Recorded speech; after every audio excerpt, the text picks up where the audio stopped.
So, Spirit Blossom Springs. What an interesting idea for a skin line. Or, well, in some ways it's not very interesting at all. In some ways it's extremely obvious, which is to say that this is another skin line much in the way of Pool Party, where the primary function of the skin line is like, here's an excuse to depict the champions wearing very skimpy outfits and looking very hot and beautiful and sexy because of sex appeal and sex sells and so on and so forth. Like, the purpose of it is fairly transparent, and it's not at all interested in pretending to be anything other than what it is, which is something I do have a certain level of respect for.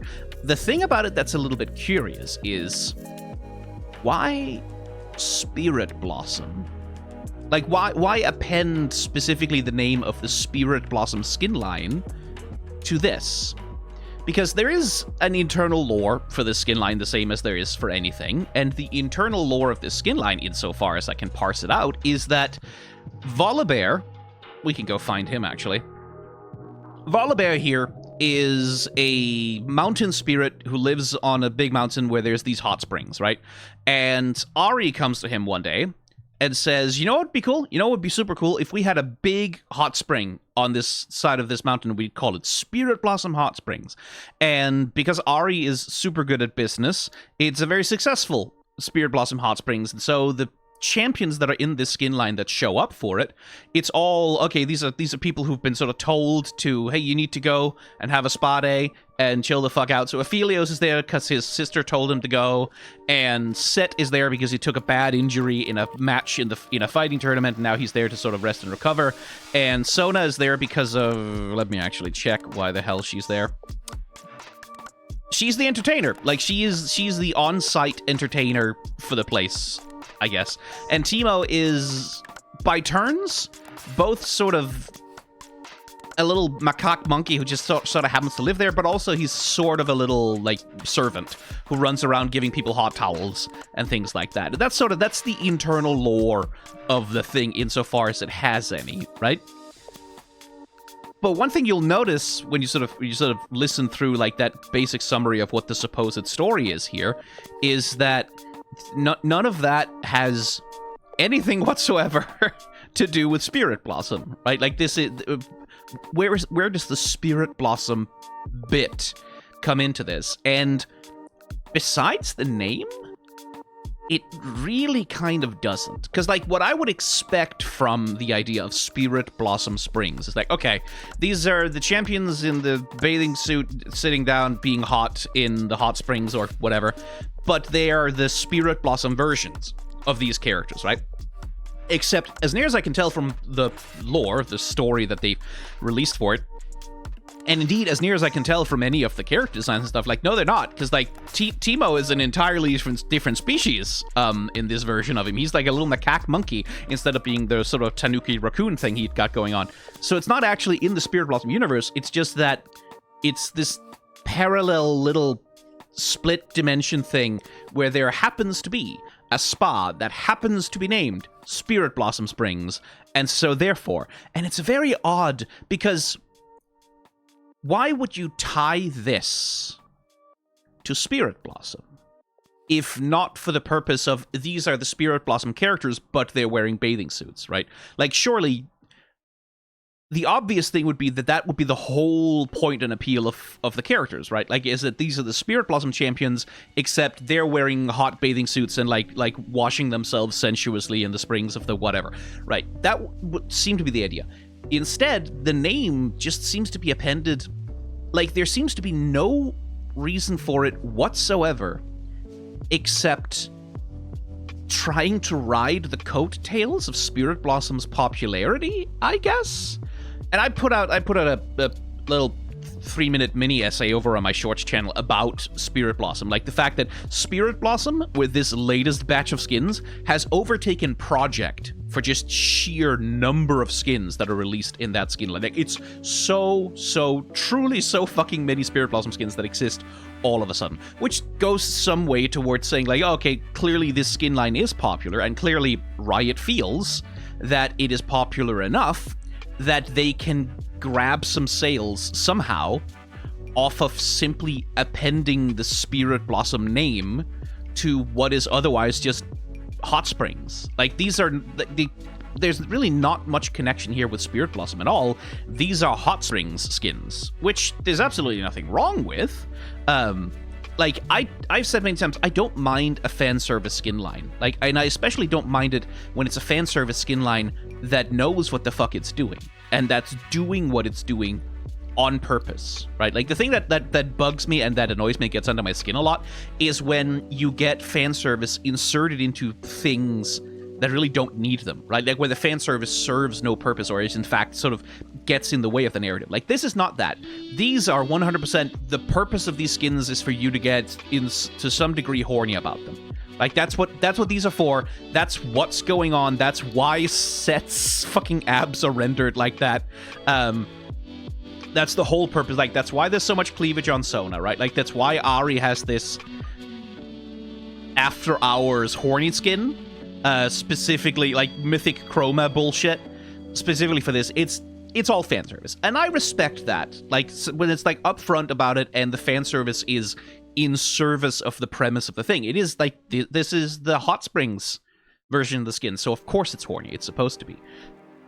It's just interesting to me that Riot apparently feels that Spirit Blossom itself, simply the name of the thing, even if there is no actual relation between this or Spirit Blossom. Like, the other thing you would think is like, okay, so this is Spirit Blossom Springs, which means that all the characters would have Spirit Blossom color schemes, right?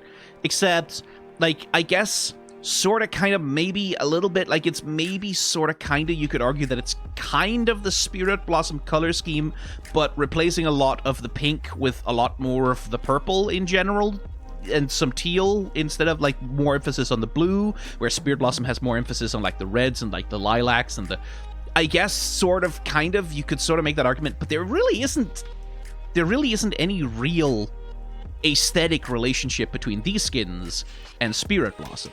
So it's such an odd name, and I would, like, who knows what the internal pitching process was like for these skins, but I would be 0% surprised to learn that at some point these were just pitched as hot spring skins, and the Spirit Blossom thing was something that got appended to it later at some point. Perhaps later even than the point in time when the character designers were working on what to make the characters look like, because I think if these had been pitched as Spirit Blossom from the very start, they would probably look a lot more like Spirit Blossom skins than they do. It's a little bit odd the way that Spirit Blossom has sort of been appended onto this. It feels opportunistic in that way, right? It feels like, okay, we have this big Spirit Blossom event. We have these hot springs sexy skins that we want to move as well. Why don't we just name them the same thing, and then we pretend that they can be part of the same event? That's, like, convenient for the marketing. I don't know, but I'm grasping for these explanations, because it's like, why would you call it that when it has no relation to the thing whatsoever? It's not the Spirit Blossom version of the champions. Yunara herself is already a Spirit Blossom. Like, she is already the Spirit Blossom version of Yunara, because she's from the Spirit Blossom thing. This is not Spirit Blossom Ahri. Like, she does not look like that at all, and she doesn't have the little fox familiar, which is, like, the whole entire point of Spirit Blossom Ahri is, like, the fox familiar thing. She doesn't have that. So what's Spirit Blossom about these at all? And the answer just seems to be nothing. It just happened to be convenient that these two things could overlap. Curious. Anyway, let's talk about the individual skins.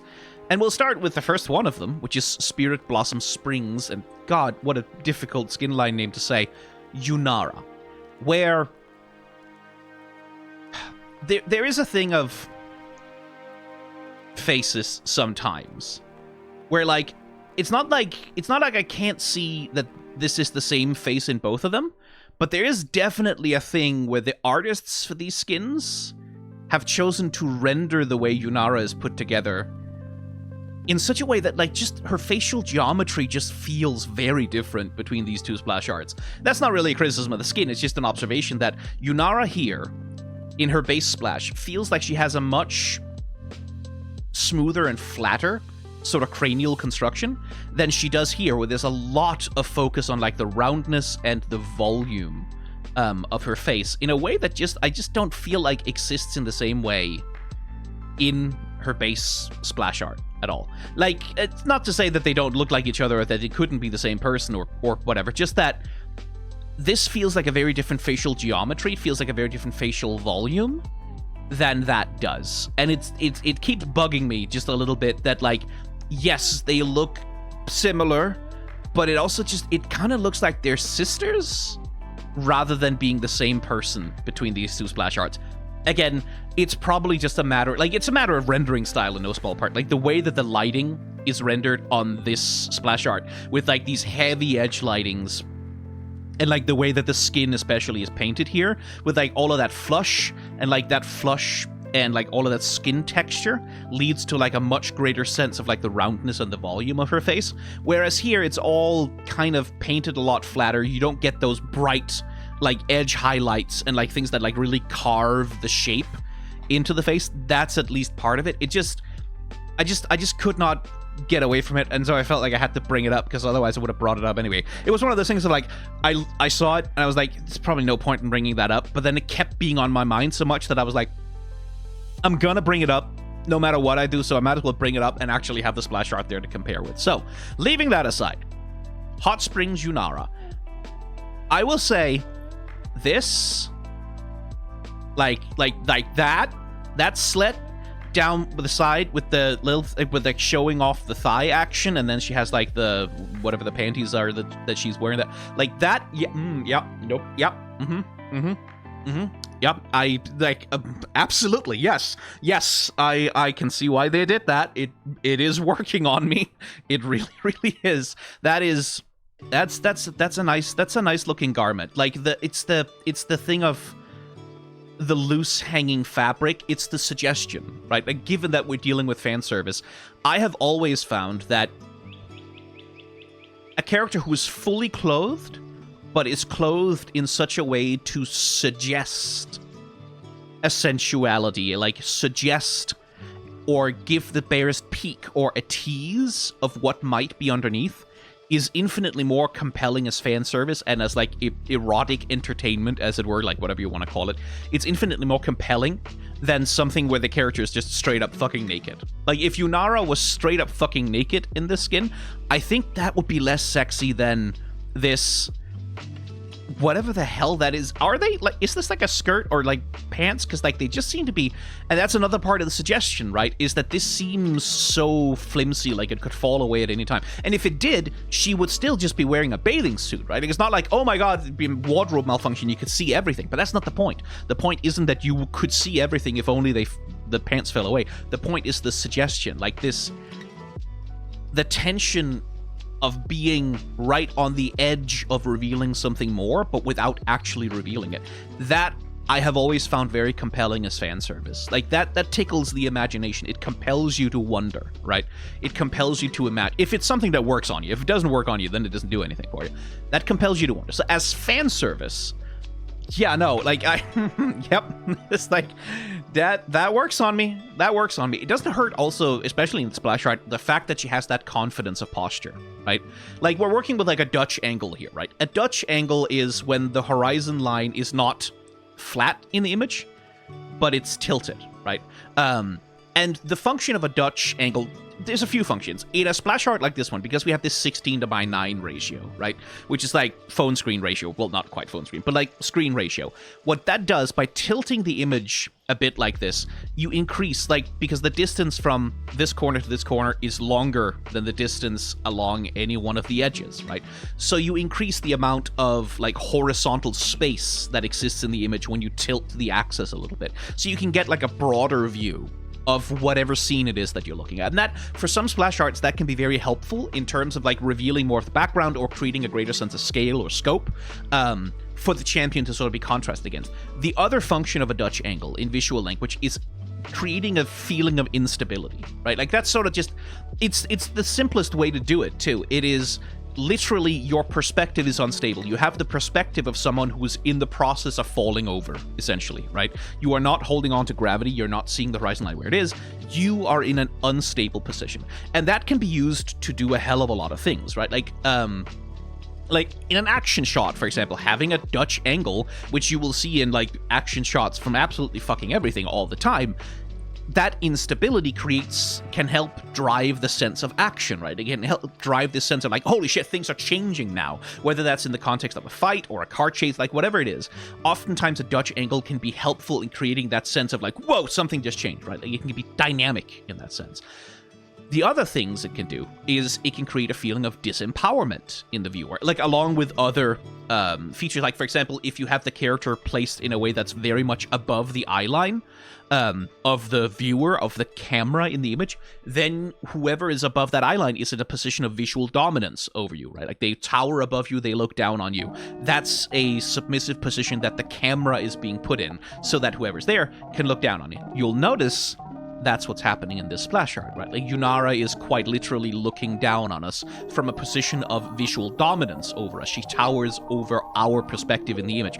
Our head, wherever it is, if you were the viewer here, would be down here somewhere. Like you'd be relaxed clearly in the water, fairly low down, and she is like up there, striking a pose, leg up, like washing herself demonstratively, right? Like this is not a person who's just washing herself. This is someone who's making a show out of it. She's making a show out of it, and she's looking straight the fuck at you. Almost as though to challenge you, almost as though to say, hey, you're looking, right? Yeah, you are, right? Like it's that position of confidence and power that I think helps sell a lot of this, especially as like a tease, because it's not voyeuristic. Right, like the perspective and the composition here is not voyeuristic. It's not, you're not sneaking a glance at someone who doesn't expect to be watched, right? Like you're not like embarrassing someone by seeing them in a position of like, you're not leering at them. Yunara is putting on a show, and she's making goddamn sure that you, the viewer, are watching, and that's what makes the tease here effective. So as a splash art, as a piece of like sort of simple cheesecake tease, this is very, very effective. It certainly works on me. And I enjoy it very much. It's a very nice splash art as well. There's lots of lovely details going on here. Like, look at this fucking towel, for example. Look at the fucking fibers on this towel. You can actually see it. Like, if you pay attention to the way that the transparency is rendered on the fibers here, you can see the artist just kind of scribbling with like a basic fat brush with like a little bit of transparency in it to create that frayed edge. You can kind of see that if you pay close attention to the way the fibers are rendered around the edge here as well. But look how fucking fluffy that towel is. Look at the texturing that's being done here. Look at the fucking... That looks like a soft, fluffy towel. You can, like, you look at this image, you can almost feel like what it would be like to pick that towel up. Like, this is not like one of those rough sort of towels that's been washed 5,000 times and all the fibers are a little bit frayed. That one's fucking soft, right? Like, you can tell that one's fucking soft. I don't know if it would be that absorbent, but it's fucking soft-ass fucking towel. Like, it's a pleasant towel to look at. There's a lot of great detail. Like, the artist for this one is damn good. And they know how to draw fluids being sprayed. I'm not implying anything. I would never do that. Interesting approach also to blurring. Because, like, you'll see this all over in splash arts, right? Like, in a 2D image that you're painting, nothing needs to be blurred, right? Because you're not blurring like this, focus like this. These are features of a camera and of an eye, right? Like, eyes will have to focus on things in space because we have binocular vision. Cameras have to do the same thing because they use lenses. In art, you can technically just draw everything in focus, and in fact, most artists will do that most of the time. But splash arts do make a point out of, like, emulating that depth of field effect that you get from cameras or eyes in splash arts, just to add a little bit to the verisimilitude of it all. I bring all of this up just because there's some interesting rendering things happening in the way that this splash art handles blurring and the way that it handles that depth of field. If you look at the outline around Yunara's hand, like, look at that odd sharpness that you get here. I wonder if that's partly a post-processing filter, because there is chromatic aberration happening around the edge of her hands here, around the edge of her fingers. I don't know if you can tell this in the video where I'm looking at, but if you go find the high-resolution splash art and you zoom in on her finger, you can see that out here on the edge of it, you have this bright red light, which both sort of feels like it's maybe mimicking subsurface scattering underneath the skin of the finger, but it also has this mimicry of chromatic aberration in a way that's odd. And there's an interesting relationship with blurring and sharpness all over the rendering. in this image. Like, you look at Yunara's hand here, you can see, again, we have that fluffy towel rendering, but also, look at the oddness of the sharpness of that rendering of the line across, like, the highlight on her hand. Look at the extreme sharpness of the way that her hair is almost, like, carved out of the background versus the way that, like, the softness of this ribbon is rendered, for example, versus, like, there's some interesting things the artist is doing with that sharpness, which, like, I think it's a visual trick primarily to help reinforce and emphasize that depth of field that the whole image is working with. But it's an unusual one. Like, I don't think I've seen other artists take such a hard-cut approach to that. Like, it feels unusual to me. I'd have to go back and check if I'm right about that, but that's just a first reaction, which is sort of the point of this channel.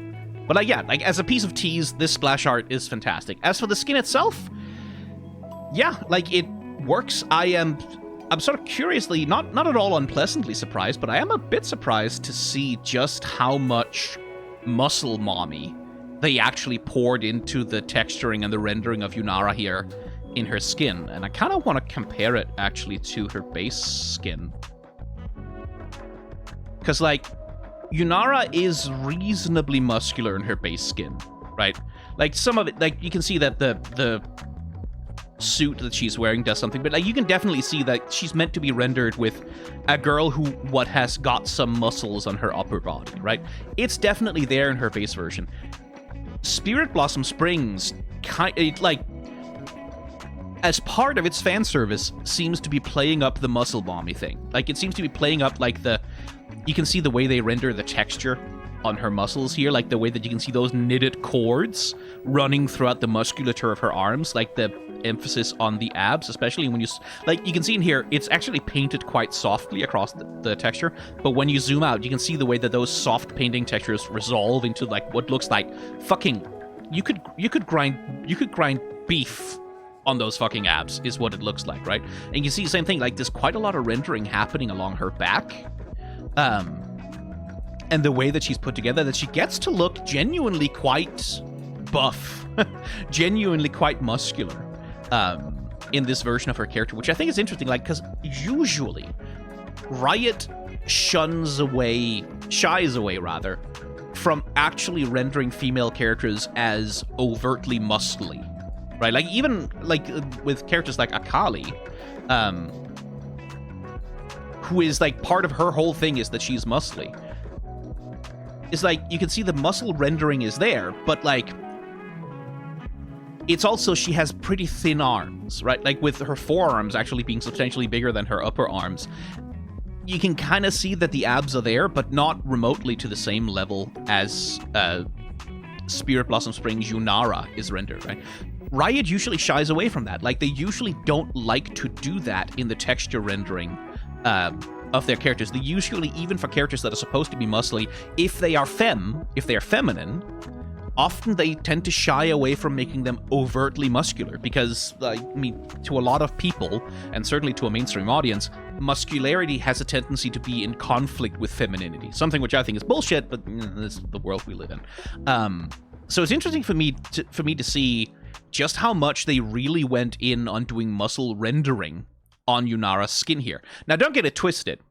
It's not like Yunara's arms are actually that jacked, right? It's like, yeah, like, oh, they rendered a bunch of muscle texture on top of them, but the actual volume of them is still very much within that mode of, like, the athletic, skinny Riot League of Legends champion, right? Like, where we're not, yeah, muscle can be present, but it's doesn't actually alter the volume of the character very much. So I'm just curious. Like, I don't mind it. I have an affinity, I have an affection for muscular women. I think they tend to look quite attractive, in fact. So this definitely works as fan service for me. I'm just kind of surprised to see Riot indulging in it at all, because they don't usually do that very much.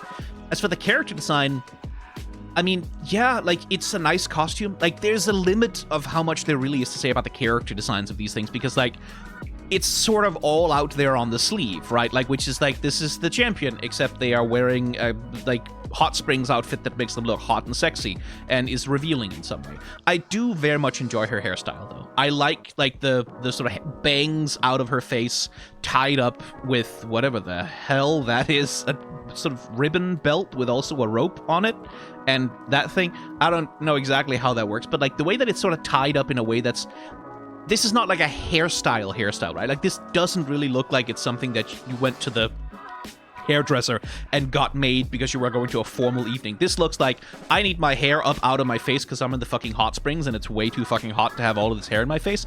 So we're gonna tie it up with this, whatever this is that I've got lying around, and we have this little pokey sort of half braid on top of her head. There's something a little bit scruffy, not in a way of as if it's poorly maintained, but something that's just a little bit like, yeah, no, I just tied my hair up here like that. I didn't consider it, right? There's something unconsidered and kind of casual about the vibe of this, even if the reality of it maybe not quite so casual, that I quite enjoy. Like, I like that relative element of like, oh, no, I'm being kind of casual for a spa day.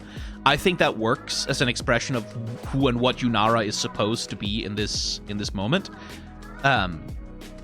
And I guess from that perspective also, given that this is supposed to be Yunara just having a casual spa day, again, the relative precarity of her garment, that like these pant things that she's wearing are really only like if that belt slips even a little bit, right? Those things are just gonna fucking fall off of her and slide down her legs, and that's part of the tease. But that also kind of makes sense in the context of like, oh yeah, we're just being casual. Like, we're just having a casual spa day. I'm not really bothering like to dress up in a practical garment that's not gonna fall down, because like, who cares? I'm gonna be in the water in 2 seconds anyway. So I think that all works. The cutesy little ducklings are maybe a little much. Like, for me, I tend to find that this sort of hyper cuteness kawaii stuff, it kind of gets in the way of the fan service. If that's what we're doing, we're having fan service time. This to me just feels kind of distracting. It sort of takes the edge off it in a way that I don't really find particularly appealing, but that's your mileage may vary. Like, fan service is very much such a thing of like, well, you like what you like kind of situation. So it's hard to criticize.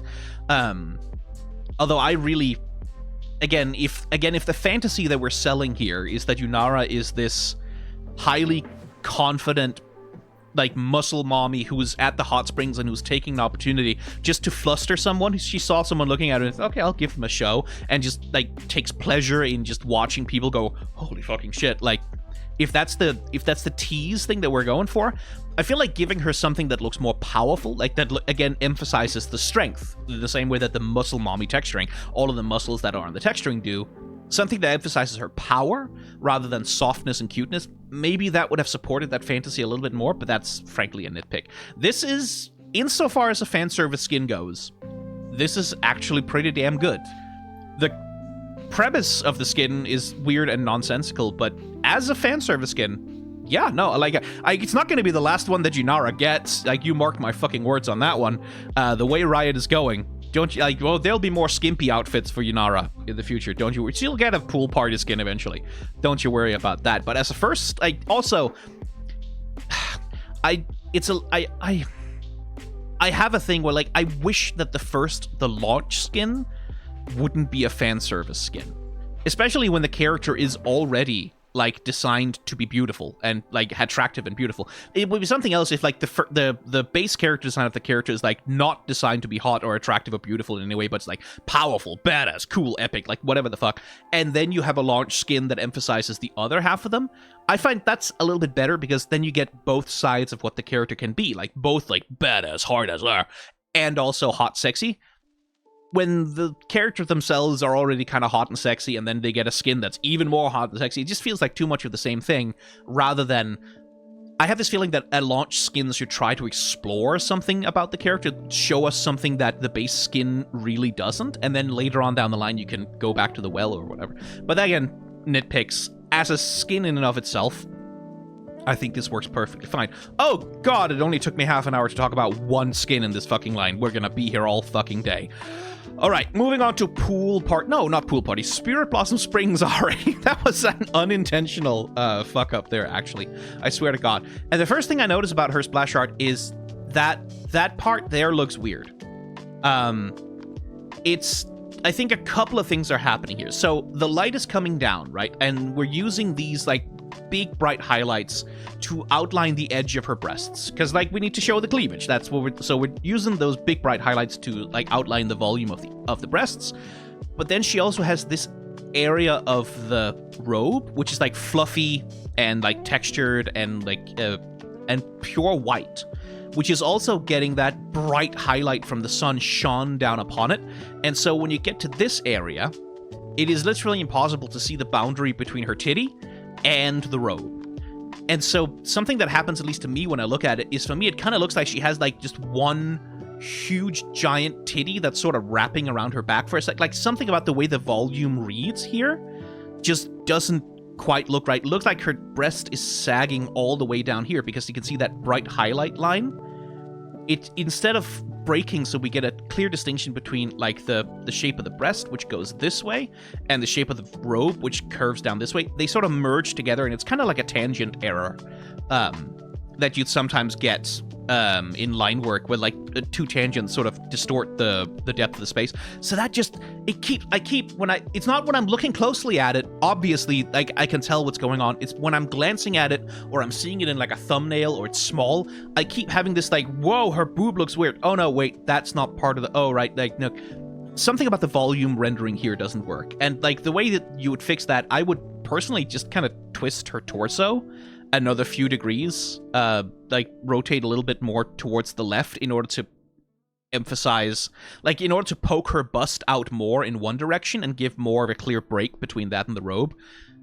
It's just, I cannot, every time I look at this fucking splash art, I get the vibe of like weird boob shape on Ahri that I cannot shake. And it's because of this very bright skin tone fading and sort of like not really clearly separating from the bright white of this like rendered robe stuff.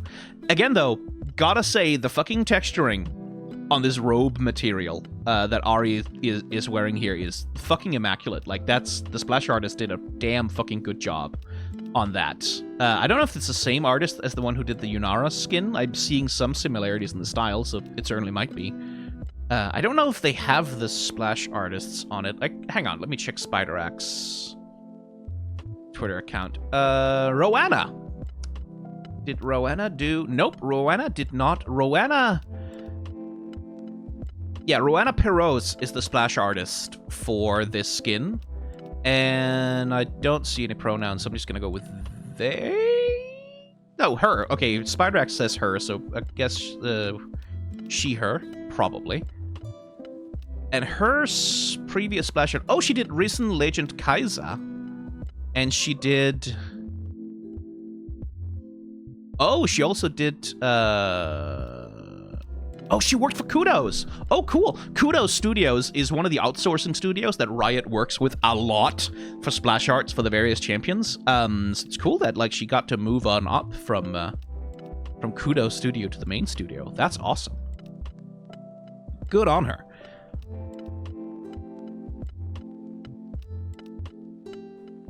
And yeah, like, as a tease, I gotta say, like, as a fan service skin, I don't think this is meant to be quite as fan servicey as Yunara is. Like, certainly by the posing. This is not so much going for the hot, sexy, come here. So, like, that's the After Hours skin, which we'll talk about later.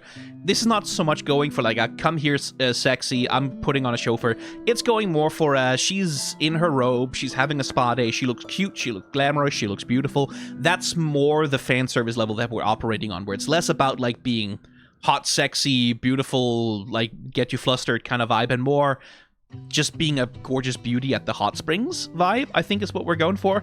And because of that, I don't like the Dutch angle here as much. Because, like, here, again, like I said, the Dutch angle helps emphasize Yunara's power, right? Like, that she's controlling this scene by putting on a display, by putting on a show, and you are put off balance by her, because, like, her show is like literally sort of knocking you on your ass a little bit. That works in terms of the storytelling of the image. Here, that's not so much the vibe, is it? Like here, the purpose of the Dutch angle, as we talked about, seems to be more about just expanding the space. I think especially it's about making room for Ahri's huge fucking like fluff of tails here.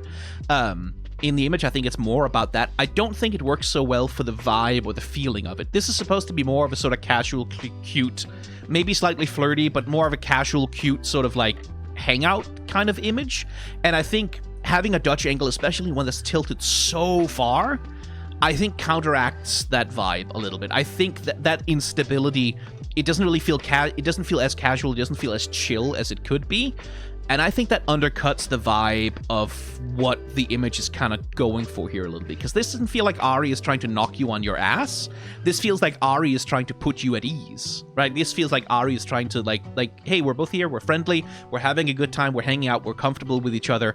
That feels more like the fantasy that's being sold here, than one of like, here's a beauty absolutely knocking your, like I'm sure a lot of people would get knocked out if someone as beautiful as that gave them any kind of attention, but that doesn't mean that we all get knocked out by that kind of thing.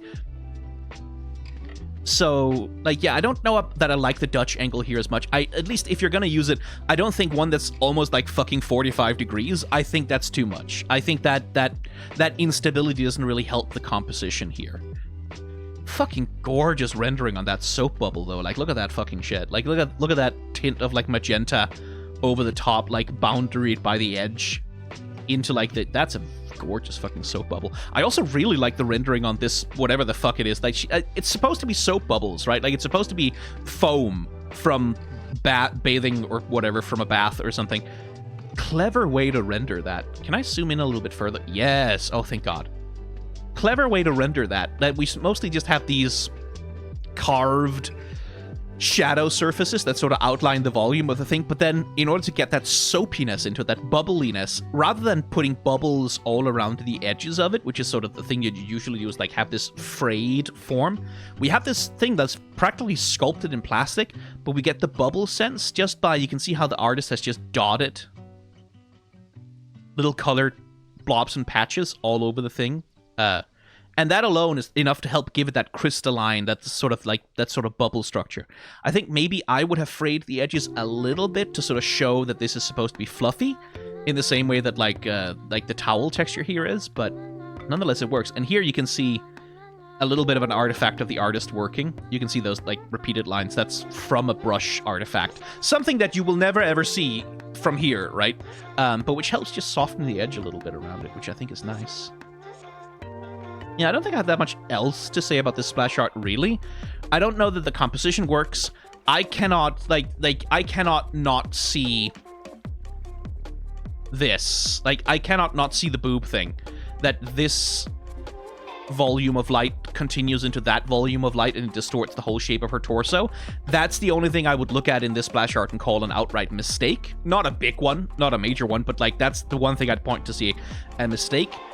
The Dutch angle thing is more of a, like, I don't think it works with the vibe, but your mileage may vary. And outside of that, just, like, as usual, like, with any of the fucking artists that actually work for Riot, is, like, the level of rendering skill that's on display here is, like, it is wonderful. It's fantastic. I will say, a bunch of recent League of Legends splash arts, I feel, are overusing the film grain effect. Like, you can really see how much film grain effect is being applied to the textures and things in the image here. And it's good because it gives it that paper texture. Right? Like, the texturing can help in a lot of ways. Give the image, like, rather than the image... Splash arts in League of Legends can sometimes be very plastic in their feel, right? Because these are, like human beings of no actual texture whatsoever, painted very, very smoothly with very, very few physical flaws or imperfections anywhere. And so adding all of this extreme film grain all over the damn thing, it helps give the skin some texture, right? Like, it helps give the whole thing a vibe of, like, oh, there is, like, a tactility to this that maybe isn't present if you look at, like, the way that things are rendered, but this texture being overlaid on top of everything, it does give it a little bit of that grainy feeling, right? Like, a little bit more of that textured feeling. I think sometimes they overuse it, though. Like, sometimes it becomes a very heavy kind of noise that I think is maybe a little bit distracting at times. Like, I especially think it clashes a little bit with bits like this, right?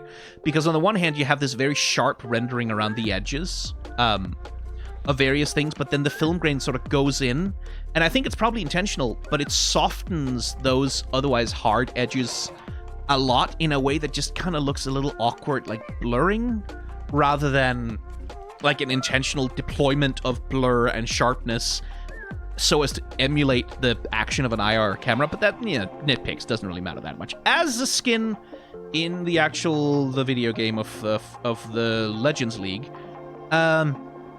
again, I don't think there's that much to say about it, really. Outside of, like it works well with Ahri's tails. We don't see the full visual effects of the tails in the model viewer here. It's not rendering everything. Transparency effects, visual effects, stuff that would be on it. It looks a lot different in-game. But the simple shape language and, like, the gradient of color that you can see along her tails out into, like, these points, that works quite well for Ahri. Like, you can see especially, like, the way that helps render the volume and the twirl, the swirl of her tails. When viewed from, like, an angle like this, for example, like, you get that lovely motion being aided in large part by the gradient and by the use of, like, these points and pointers at the edge. And it's the same thing like her base skin does, similar things, but it's well made. It's rendered nicely and it works well. I don't know, again, that I like the thing about the towel. Ahri has some pretty extreme body posture in her base skin, and it's because she's supposed to be seen like this, right? Like, you often exaggerate posture on champions in order to make it read better from, like, the top-down perspective. The thing about Ahri, though, is that she has such an extreme twist and crack in her torso. You can see the way that she's leaning is very, very, very unnatural. And that works with a bunch of different kinds of outfits. I feel like with the robe here, which is basically supposed to be almost like a towel that she's wrapped around herself, something about the way that her torso cracks into the folds of the robe here and the texture work on that, it looks a little uncanny. Like, even from the intended angle, something about the way that color surface interacts with the shape of her torso, the way that it goes into, like, her midriff and her hips, I'm not 100% sure it works completely. I feel like it's sort of the same problem as, like, with the highlight on the side of the boob, is that because this is just kind of a white blob without really something to outline the shape of her bust, right? Like, you can see it, like unless I'm looking from, like, here, where's the underside, where's the under shape of her breast that's sort of supposed to outline the shape of her torso? It kind of just vanishes into the rest of the texture, and it sort of makes her a little blobby, like she's kind of melting together. Where I feel like maybe some shadow work. Again, in-game there's a bunch of lighting effects being rendered on the champion that can change a lot about how they show up. But here in the model viewer, certainly, I'm not really getting that volume on her chest, which, again, if this is supposed to be some kind of fan service skin, if this is supposed to be teasing in any way or sexy in any way, I think it's probably better if you get a clear, voluminous sense of where the boobs are and the size of them, like where they're delineated from the body. I think that probably helps. And I don't know if this towel dress thing entirely works with Ahri's model. I think it looks a little indistinct and unclear. Not that you'd notice that probably in the heat of the game, but that's not what we're looking at right now. And in this perspective on her, I do notice it. Outside of that, this is just kind of nothing to write home about. If you find it very attractive or sexy or hot or cosplayable or whatever, I guess it's done its job, but it also, like, Ahri has 400 gazillion billion million skins that make her sexy and hot, so this is just literally not bringing anything new to the table. Right? Like nothing new is happening here, nothing interesting, nothing exciting. This is yet another Ahri skin exactly like all of the fucking other Ahri skins. And on that level, I'm like, I cannot find it in my heart to get excited about this even a little bit. Like, it's fine, I guess, for what it is, but it's just, it does not impress me in any way. So let's talk about the After Hours version. Here again, like, if the point and purpose of this Ahri was just to be sort of casually flirty at the pool kind of vibe, or at the hot spring, this is, well, won't you join me in my parlor after hours? This is much more like, I have amazing tits, and you're damn well gonna notice that I have them, because, like, look at these babies, right? Like, this is this skin knows exactly what it's doing and what it wants, right? Like this is the much more explicitly you're having a flirty, maybe slightly illicit romance at the hot springs kind of vibe. Like literally you're having a romantic dinner with her, with like the strawberry and the little crackers and the 2 candles slowly burning down, and like this is very much that, right? In a very, very explicit way, where Ahri, again, also in terms of her character design, she has clearly dressed up for the occasion, right? Like, she picked that dress out because she wanted it to do something to you, right? Like, she's wearing the fucking gorgeous, like, the gold makeup over her eyes, she's got the fucking hair and the thing. She's there to be seductive, right? Like, that's the whole point and purpose. And again, don't mind that so much with fan service skins.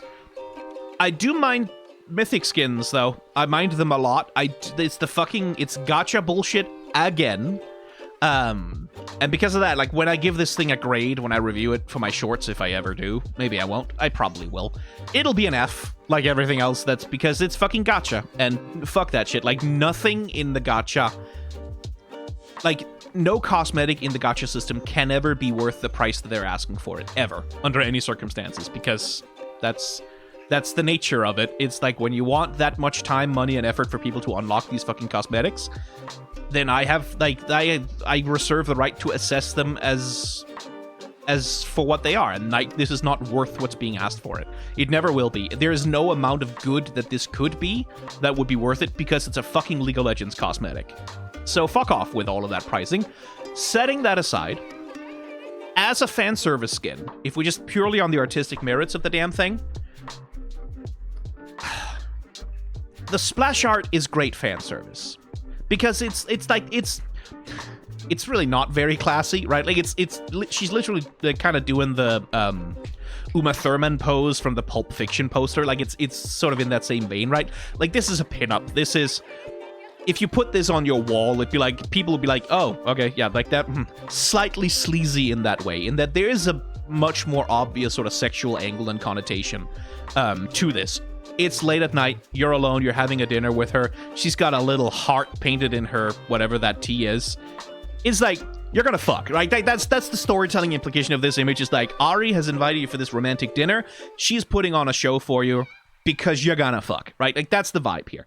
And as a piece of fan service like that, no, yeah, like, absolutely, that this is hot. This is a hot situation, that's a very hot woman. And it comes across well. like absolutely no doubt about that. I don't know that it does so much in the actual skin on the character. So the paleness is, well, your mileage may vary,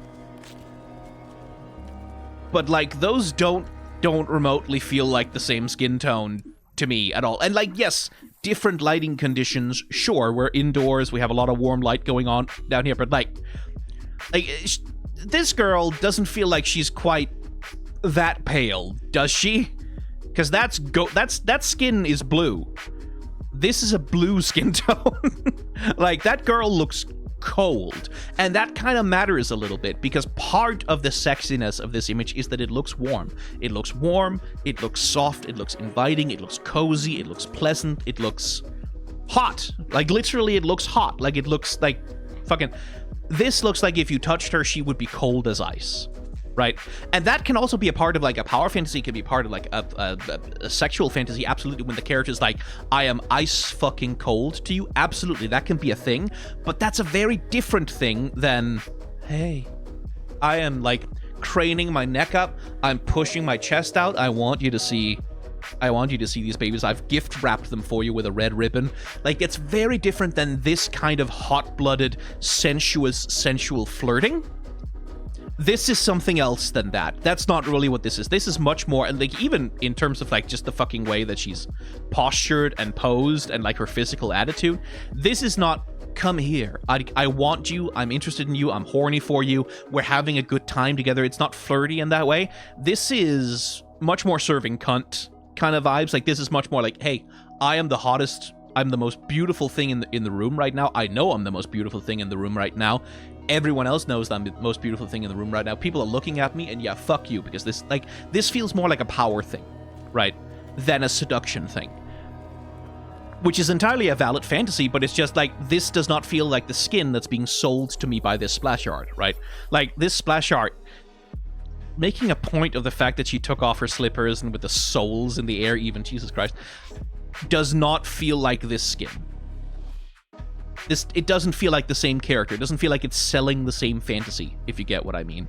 I always find that a little annoying, like because it feels like the modelers and the texture artists just weren't talking to the character designers and the splash artists at all, and they had it's a completely opposite interpretation of the same character design, in a very incoherent kind of way, which I find annoying just on the level of like, well, you fucking paid for this. Feels like it feels halfway like false advertising in some ways. Outside of that, I mean, it's pretty. I absolutely cannot fucking deny the color scheme in the tails here. Like that inner glow of red transitioning into like this dark blue hue that then eventually sort of peters out to this transparent orange tint thing, like these fish tails, like whatever they're supposed to be. I cannot deny that that is a banging fucking color scheme. Like, I cannot deny that that looks good. I cannot deny, and I don't want to, like, you get this dark blue circle. Basically, like, again, looking at her from the in-game perspective, Ahri is outlined by this dark blue circle, and then on the inside, right around the connection with her body, there's this warm red glow of power or passion or like whatever it may be, this warm glow that sort of like literally makes her look like she's standing in embers or something like that. And then out of that darkness and that warmth rises then her pale, cold, like this striking alabaster skin thing that she's got going on there. Like the contrast work here is genuinely very good. Absolutely no denying, like, the fucking way they've rendered the tails here is, like, the tails are very important to Ahri and all of her character designs. If the tails don't work, the character doesn't work. I can't say that they didn't nail it. Like, this is beautiful. And just in general, like, the way that they use a lot of black and red together. Like, black and red is classic, classy character design, right? And it's not quite black, obviously. Like, it's this dark greenish teal, but functionally it acts as a black. Like, it acts as black insofar as it's like a heavy dark contrast. But the way that they blend that, like the way they contrast that with that bright red, and for once, the gold accents actually make some fucking sense on the character design, because black, red, and gold, that's a classic kind of color scheme. It always works, and it's being used much more tastefully, I think, in that there is a color alignment between, like, the gold of her, whatever that spirit boa thing that she's got, and the thing that's wrapped around her arm. There's a color alignment between that and this soft, not golden, but sort of soft, orangey, glowing gradient thing that's happening on her tails. There's an alignment there. One of the things that annoys me often about the many constant gold fucking bullshit they just kind of heap onto every single skin nowadays is that the gold always feels kind of intrusive. It always feels like a thing that the skin would be kind of better balanced without that as part of its color scheme. Not here. Like, I cannot deny that this is a gorgeous looking skin just basically on the colors. Don't buy it. Don't wail for it. Don't engage with that fucking gacha bullshit. It is not worth your time, and no cosmetic, no matter how good, will ever be worth your time for these purposes. But on the list of cosmetics that will never be worth your time, this is probably near the top of the list of cosmetics that'll never be worth your time. Because it is aesthetically, I think, very pretty. I don't know that I like the costuming that much. Like, I get the fan service thing of, like, showing a lot of leg on Ahri and a lot of thigh, but this dress doesn't make a lot of sense the way that it's sort of crinkled and sort of bunched up, almost like it's been curled onto her waist. Like, it's almost like it's raising itself out of the way to give you maximum access to the thigh gap. That feels a little lame. I let it hang, like, let it actually flow and accentuate the curves of her body rather than sort of crinkle it up like a piece of aluminum paper that's sort of been squashed. I don't really like that crinkling very much. I think it should have gravity. I think it should flow around her body more. And again, like I said, this character model does not feel like what's being advertised by this splash art at all. Like, the vibes are completely the fucking opposite. Like, for one thing, like, they're selling you a lot of cleavage, which is not really what you're getting from the character. Like, there's cleavage there, but it feels like there's a difference in the presentation here between those two levels of cleavage. Like, if you were buying this because you wanted to be horny for it, right? Like, because you wanted to look at horny, sexy fan service skin with their tits out running around the Summoner's Rift, I think you'd be kind of disappointed if that's what you were looking for. With the fucking rendering of water droplets as well. Like, this skin knows what the fuck it's doing. Oh, interesting, actually. I should probably point this out. Very different approach to rendering here. You see, for one thing, the film grain effect, it's here. You can see it in places, like they're doing the film grain. This feels to me like a much better application of it because it's occasional. It's not all over every aspect of the image. It's being applied more. One way you can tell that this isn't really baiting foot fetishists, by the way, is that if it was, those feet would be rendered better. As it is, they're just kind of color blobs because they're all the way back there in the composition. No one's looking at them.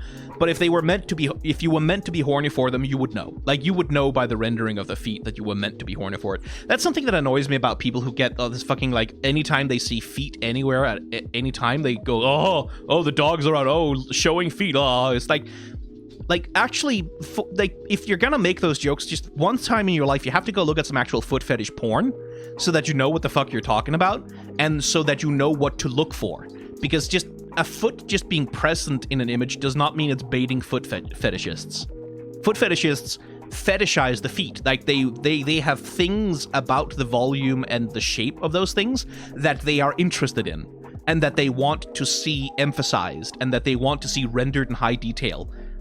They don't really get off to this, just like insubstantial color blobs. That's not really what a foot fetishist is after.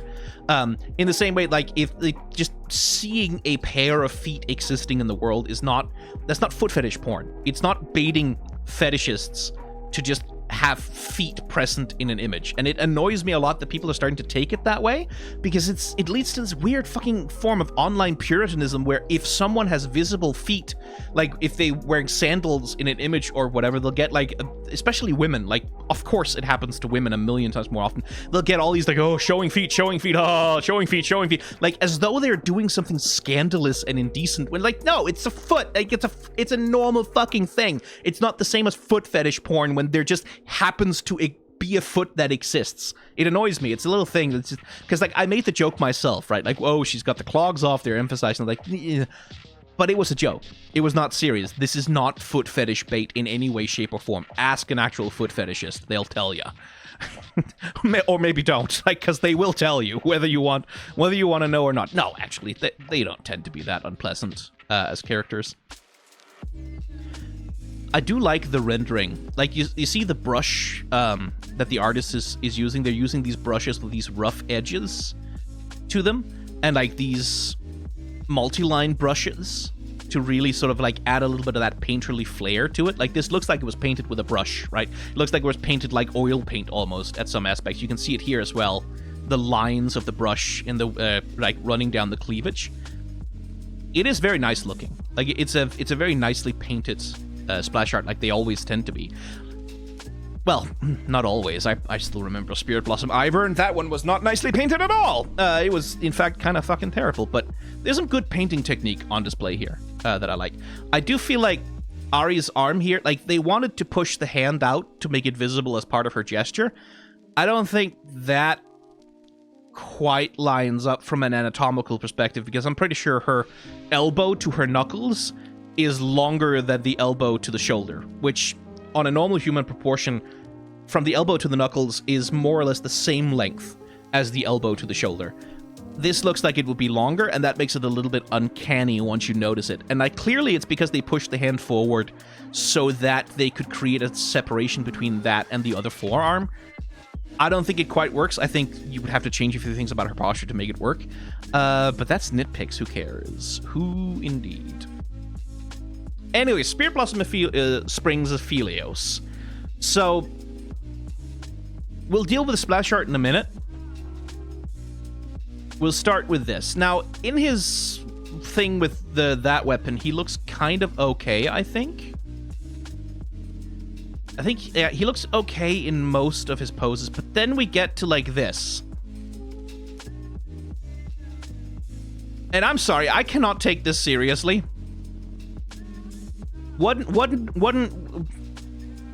This looks weird. This looks uncanny, right? Like, Aphelios has always had fairly extreme proportions. Like, he's always been Dorito Boy, right? Like, he's always had that very heavily triangular with, like, this very heavily emphasized shoulders, right? That's present in his base skin as well. If we go and look at that one, right? Like, if we get him into a posture where you can actually fucking see it. Right, he's always had these heavily emphasized long shoulders, right? That really sort of give his upper body hella Dorito shape to fuck, right? And it's always had a slightly goofy proportionality where his head looks a little bit small for his upper body, and that's sort of intentional because it's something that's been created by the enormous overcoat that he's wearing, right? Like, that's always the sense, is like, yeah, he has a relatively normally proportioned body, but he's wearing this enormous fucking overcoat that really hyper-emphasizes his proportions, right? Like, in order to give him a distinct silhouette on the battlefield and all of that. You run into a little bit of trouble, like, Spirit Blossom Aphelios maybe kind of has the same issue to a lesser extent. You run into a little bit of trouble when you're trying to preserve that silhouette, right? Like, because he has this very broad silhouette. He needs shoulder pieces. He needs clothing that can keep that very broad Dorito silhouette on him. But then at the same time, if you want to take most of his clothes off in order to try and preserve the silhouette, you start to get something where it starts looking like... It starts looking a little goofy, like that. It starts looking JoJo proportions a little bit, with this tiny sort of, like, this very delicate...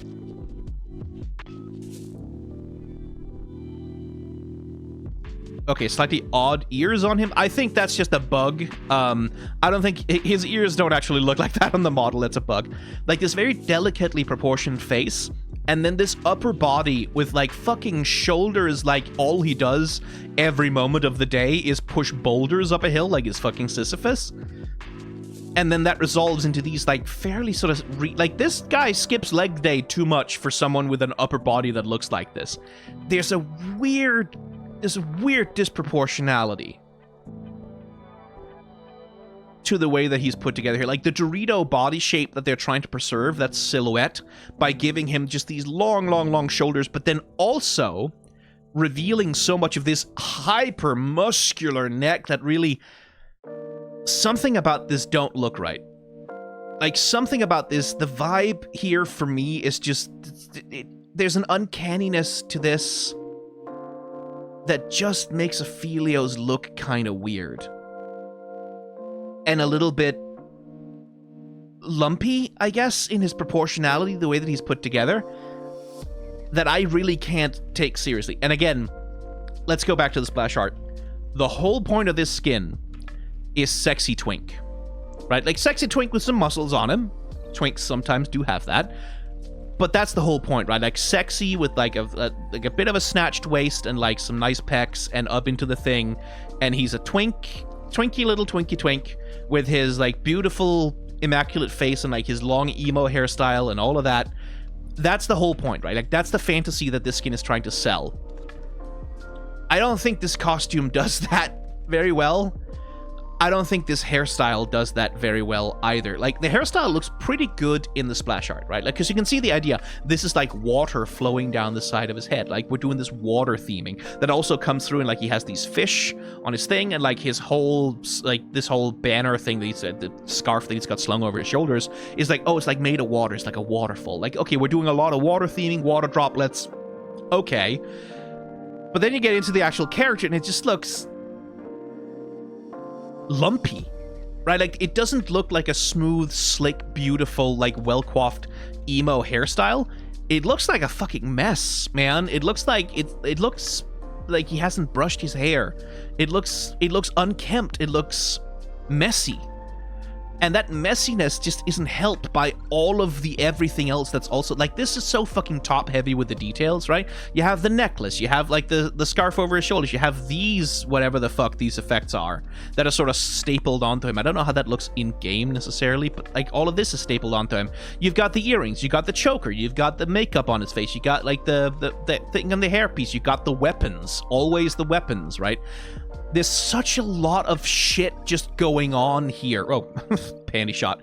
There's such a lot of shit just going on up here that it just looks like an indistinct mess. Like he doesn't have a proper face at all, even from especially from an in-game perspective. That just looks like, what the fuck does that look like?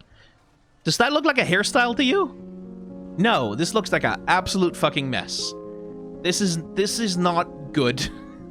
I don't think. And it's made kind of worse by the fact that, like, yes, I get it. It's supposed to be fan service, so we're giving him, like, short, skimpy skirt. But then, what are we showing off exactly on Aphelios here? His thighs don't look that good.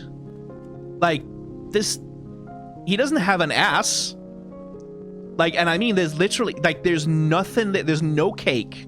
There's none cake. There's 0 point absolutely buck fuck all in terms of cake. His thighs aren't particularly gorgeous. Like, they're not really emphasized by the texturing or anything. There's not really... So, below the waist, there's just nothing. Except these stick-thin, shaved legs with a little bit of, like, a tattoo thing going on. And some basic-ass slippers, but there's nothing there, right? So we're showing off all of this skin, but we're not getting anything out of showing off all of that skin. It's not making him hotter to look at. And there's no suggestiveness either to the waist thing, right? It's not like with Yunara, where you had that constant sense of like, oh, like one wrong move and that's gonna just slip right off of her and you're gonna get to see what's underneath. No such sense here. There's not really, like, again, because there's no fucking ass on him either at all. That man has, like, fucking washboard ass is what he's got. There's no tease here. There's no sense that if this was revealed, like, oh my god, there'd be such a bulge in there. Like, there's nothing. Like, nothing here looks sexy or inviting or like it's hiding some kind of sexy secret that you can imagine in your brain in order to get, like, aroused or enticed by that. It just... He's not teasing anything because there's nothing there to tease. There's nothing to show off. Nothing here seems luscious or erotic in the way. And also, clearly... I'm not the demographic for this. This is like for gay men and a certain kind of straight woman, right? You guys tell me in the comments if this is your shit, like if this kind of figure of a man is what does it for you. I won't judge you for that. I'll judge you a little bit for that, but I won't judge you a lot for that because it's fine. We all have our taste and proclivities, but I can't see the tease here. I cannot see what the tease is here. I cannot see what the sexy bit of this is here. He just is showing some of his chest.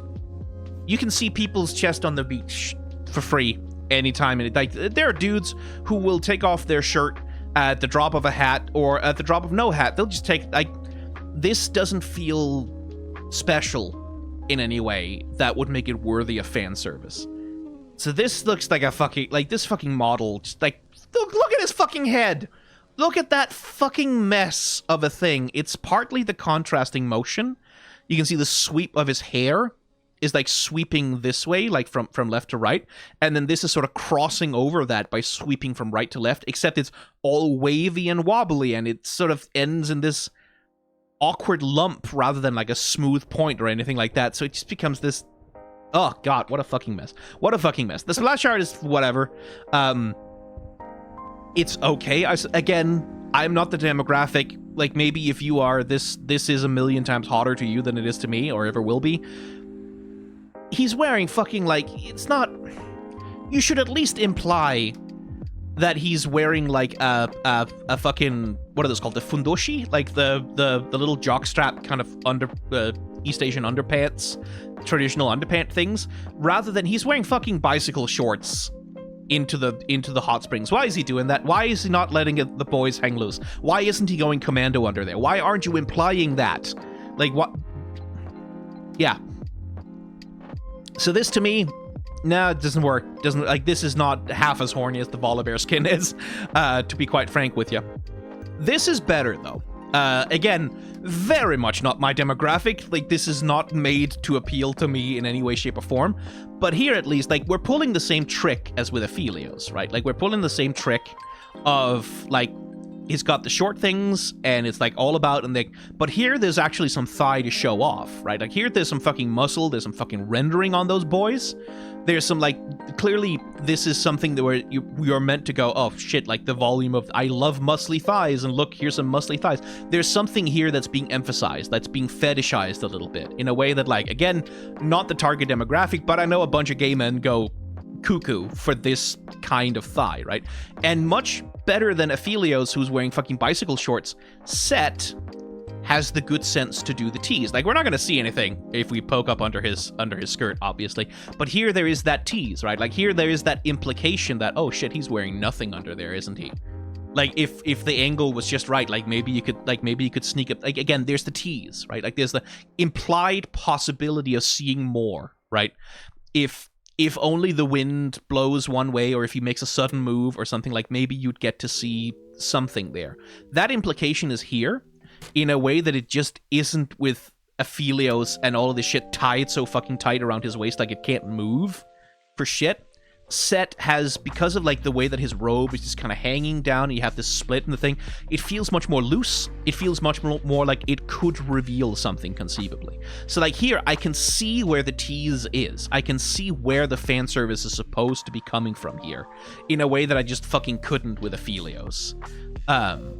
So like as a tease, as a piece of fan service, this definitely works a lot better, at least in my reckoning. I think this is a better version of that. Now, forgive me for bringing such things as lore implications into sexy horny fan service skins, but the lore of the skin is, after an injury in the fighting rings forced Set onto the sidelines, his mother sent him to Spirit Blossom Springs to recuperate, right? This gift included torturous deep tissue massages, cold water baths, fire walking, and more, right? It's a hard road to recovery. So this is supposed to be Set injured. Where the fuck is he injured? Like, and I know, like, not every form of sports injury shows up, like, on a visible outside level. It could be, like, an internal muscle fiber burst or fucking what. Like, yes, I know. But that's not what he looks like. And part of the reason why I bring that up is, like, hunky, hot boy, hot man with, like, a tender little injury that makes him just a little bit vulnerable. That tension between like the big, tough, strong, buff man, and then he has this soft spot that you can push on in order to make him like whimper like a puppy. That's a fantasy thing. Like that's a very specific kind of fan service, sexy fantasy thing of like, here's this big strong man, but he's been hurt, and like I'll be the one who's giving him those deep tissue massages. I'll be nursing him back to health. We'll be getting closer. Or this thing of like, yeah, he has a weakness that I can push on in order to make him go, right? Like that's a specific kind of fantasy. It's a very horny kind of fantasy that a lot of people are into. Where's the fucking injury then? Like if I was directing this as like, okay, we need to do a fan service angle on Set. Again, much like with Ahri, Set already has a million billion skins that reveal this much of him, right? Because that's the kind of himbo he is. He's always got his chest out. He's always got his tits out. Like, the thighs are not that unusual to see on a Set skin, really.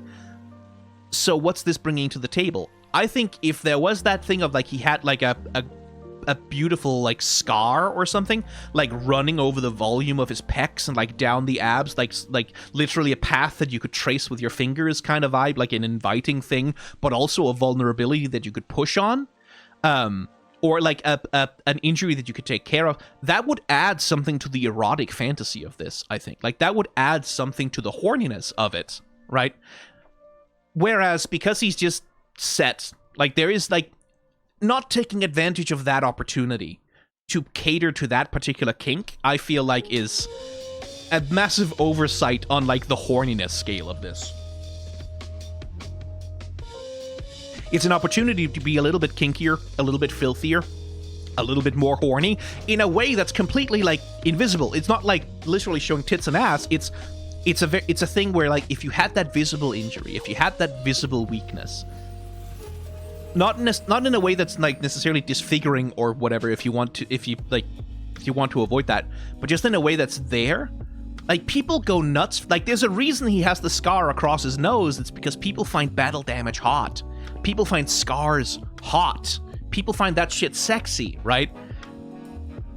So it feels like a missed opportunity to me. Honestly, it really, really, really does. That's not here. I really don't understand why they wouldn't bring that in there. But again, not the target demographic for this one, so maybe to his target demographic of, I think, mostly gay men. Looking at the way he's presented here, and certainly in the context of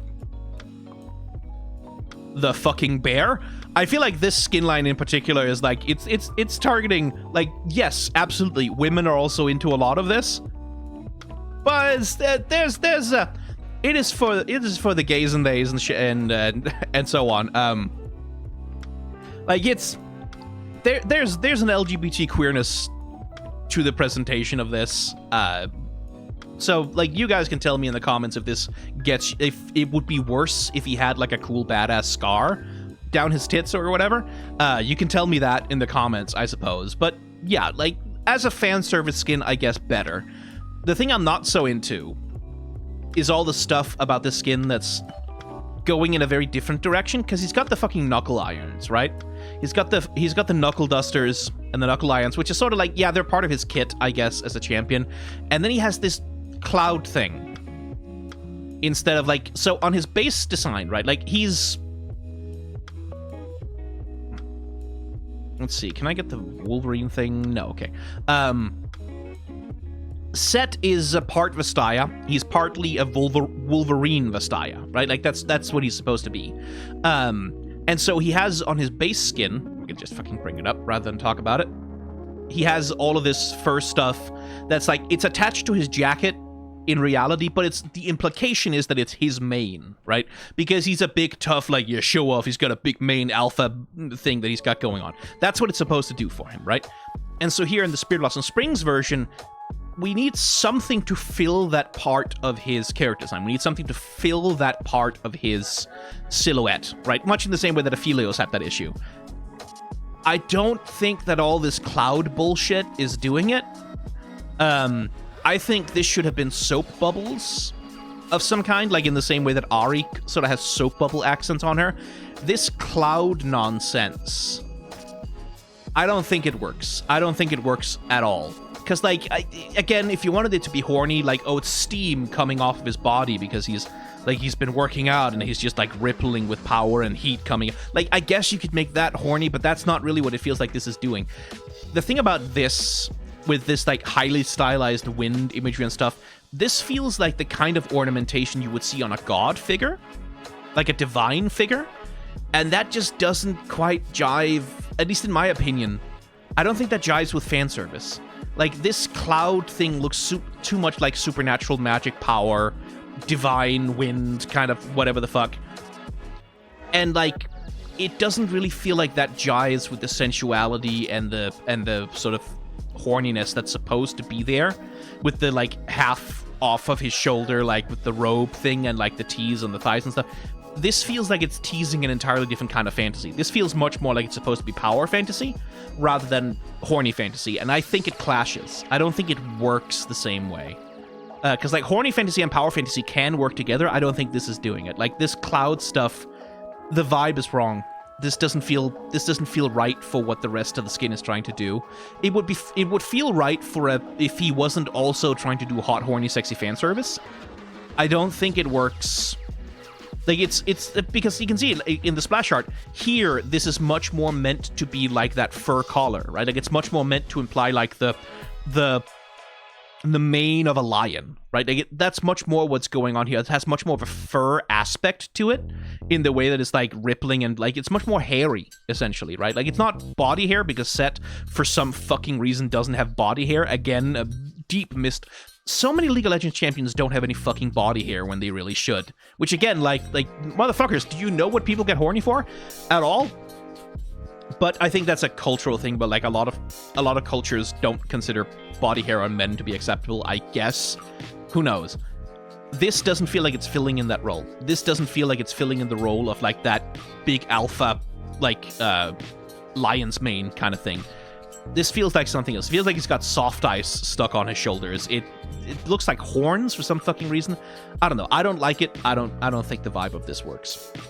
Spirit Blossom Springs Sona. So Sona always has the problem of, like, what the fuck do you do with her instrument, right? Like, what the fuck do you do with that thing? Where Pentakill had the problem that Sona plays an organ, but all of her animation is for a stringed instrument.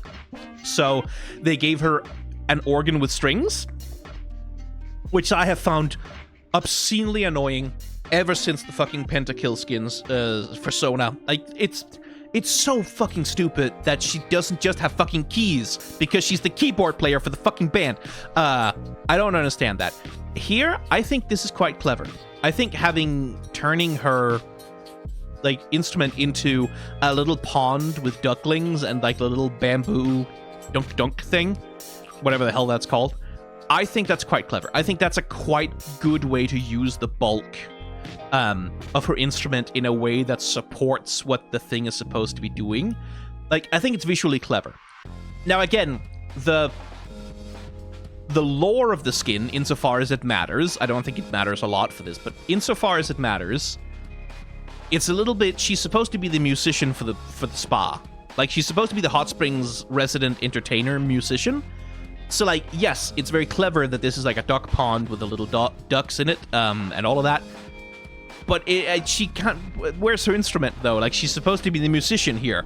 And her animation, she's still moving as though she's playing the ducks. I'm getting a phone call. It's gonna have to wait. Sorry about that. That was annoying. I should have set my phone on Do Not Disturb, shouldn't I? Like, she's supposed to be the musician for the place. Like, that's supposed to be the thing about her, is like that she's the entertainer for the Hot Springs. That's part of the fantasy that's supposed to be being sold here. So it's a little like she kind of needs to have an instrument, though. She's not a Seraphine character. She's not a singer. Like Seraphine having a hoverboard that's a little duck pond with like little ducklings in it. I think that could work great for Spirit Blossom Springs Seraphine, I suppose. It's a little... I don't know that it 100% works with Sona. On the other hand, not the point, really, so who cares? But it's a little odd. It's a little weird and dissonant. The main point, as is often the case with Sona skins, though, is that Sona is busty as fuck. She's always had a big bust. She's always been a busty character. There's always been a lot of focus on that in a lot of her skins. That's sort of always been part of the fantasy of the character. And, like, given if this is only supposed to be kind of fan service stuff, I guess, I mean, titties accomplished. I will say that. They're there. They have a nice shape on them, well painted on the texture. They look pretty. The trouble is, there's really nothing else interesting about her, I think. And I think that's kind of a problem. Like, I don't think... She's barely wearing an outfit, right? Like, this is... It's a little... tiny short dress kind of deal with not much going on at all. She has these things around her arms because of some reason. It's not clear to me what they're supposed to be, really. Like, they're supposed to be some kind of spirit magic, I suppose, but why? Why are they spirit magic? Why aren't they part of her actual outfit? I do like the tease, right? Like, of the... Let me pause that. I like the tease of the transparency, right? Like that they're sort of semi-transparent, which means they're showing off even more of the titty than usual. Like there's that tease aspect to it, which again, good for fan service, but as costuming, it's just a bit boring. Like there's just not much going on here in terms of her costuming. There's not much interest here.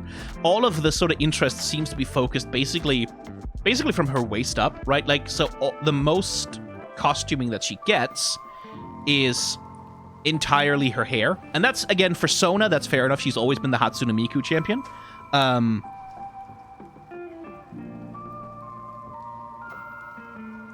And, like, a lot of it is being focused on the phone call is happening again, even though it's on Do Not Disturb. I'm just gonna leave it. Like, there's the ribbon, the bow in her hair, right? Like, there's a lot of focus on, like, the sort of twisting, swirling, twirling of her hair into itself, which, like, that's a lot of visual interest. It's not bad at all. It's just also, what is it adding up to? Like, she looks cute, I guess. But what's the vibe? Like, what's the cool thing about this that you wouldn't get from another Sona skin? And I don't think there really is anything here. that you don't get from any other Sona skin. Like, it's not even... And it's just like, if you were gonna do the bustiest champion in League of Legends with, like, transparency on the boobies so that there's even more that's being shown, if you wanted this to be maximally horny, I think you could have gone harder on that here, especially in terms of the costuming. My mouse malfunctioned there for a second. I think you could have gone a lot harder on that, especially in terms of her costuming, like to really sort of, like, just with some more interesting costuming, or some costuming that flatters her body more, or which is like more showy or more teasing, anything like that. But it feels like, in terms of what the eye is supposed to be drawn to, it's the titties and it's the hair accessory. And those two feel like just like the only real points of interest on the character. Where the rest of the space of the character, like these things, for example, the streamers that Sona has, right? Very nice sort of water texture things being painted on them, but why? What does that add up to? Like, how does that relate to her character in any way? Where with streamers like this, and again, they would, like, part of it is also just because Sona is old. Sona's model is old, her animations are old, there's only so much they can do with her fucking legs, because she can't really actually articulate her legs very much independently, as far as I know. There's only so much you can really do, right? Like, there's only so much you can really do with Sona's ancient models and ancient animations. You can only really add so much to that. So I think the limitations there are probably a part of what is happening here, but it feels very much like this skin is like duck pond, titties, she's got hair accessories. That's all we got. Sorry, that's the end of it. Like, she's got that. Those are the three things that Sona has in this skin. And if that's not enough for you, then I guess you're shit out of luck. And for me, this is not enough. Like, this is not enough to create interest. It's not enough to make her sexy and horny. Like, because the skin isn't telling a story, right?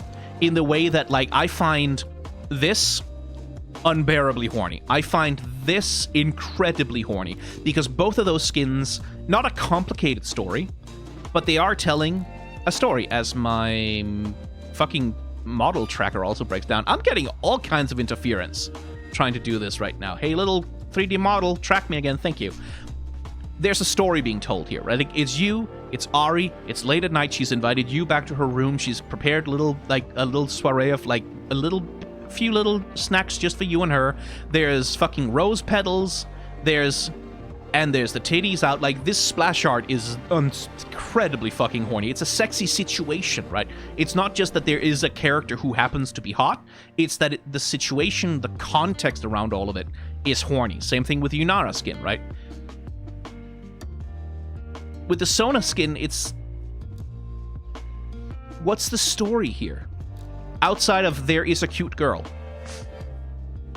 I don't see the story that's supposed to activate. Like, if the story here was supposed to be, you see an incredibly cute girl at the hot springs and she's hanging out with the ducklings, if it wasn't supposed to be quite as horny as it clearly is, if it wasn't doing the little sly transparency on the titties thing where we're really focusing and emphasizing the cleavage, the bust, the all of that, okay, cool. Like, then you could go, okay, it's a very cute girl who's hanging out. There's like an air maybe of a little bit of innocence about her with the hair bow and like the thing of like, and it's you're meant to be attracted to like how pretty she is and how like how sweet and delightful the scene is, and like it's refreshing because it's adorable, it's cute, it's pleasant.